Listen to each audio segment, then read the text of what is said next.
On May 20th, 1916, an illustration called Mom's Day Off appeared on the cover of the Saturday Evening Post. It was the first time that the work of the promising young illustrator would grace the cover of the magazine.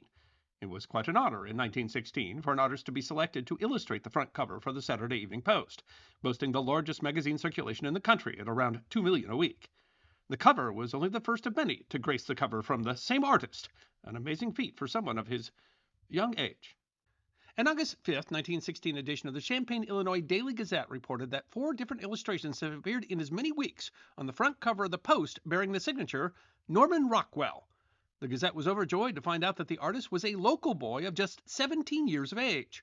The artist's identity was confirmed by his mother, despite the Gazette notes the fact that the boy in question was young and, as far as they knew, had never drawn anything.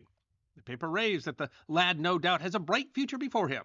The fact alone that his pictures were accepted by the Saturday Evening Post is assurance that he will be able to accomplish much, as it's quite an honor to be able to draw a front cover illustration for such a publication, which employs the best known artist in the country to do its work. The problem with the story is that Norman Rockwell grew up and lived in New York, not Illinois. In the time before the internet, the story of the boy from Illinois was perhaps the first internet's hoax. The Champaign Daily Gazette wrote on August 16th. On Saturday, August 5th, the Gazette did honor to Norman Rockwell of 506 West Washington Street as the artist of illustrations appearing on the Saturday Evening Post. Just 5 days later, the article was flatly contradicted following inquiries made of the Post. A letter received from the local Norman Rockwell, who is now in Chicago, read as follows. To the Champaign Daily Gazette. Last week a piece came out in the Gazette about my designing pictures for the Saturday Evening Post. I told my mother and friends that I drew the pictures, never thinking that it would ever be taken seriously. But my aptitude for drawing led my mother to still further believe that I did. I am sorry for the mistake. Norman Rockwell.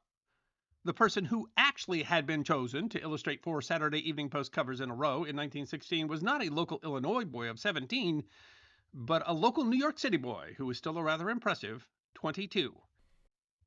And illustrations by Norman Rockwell, whose career spanned more than 5 decades, would go on to grace the cover of the Post 323 times between 1916 and 1963.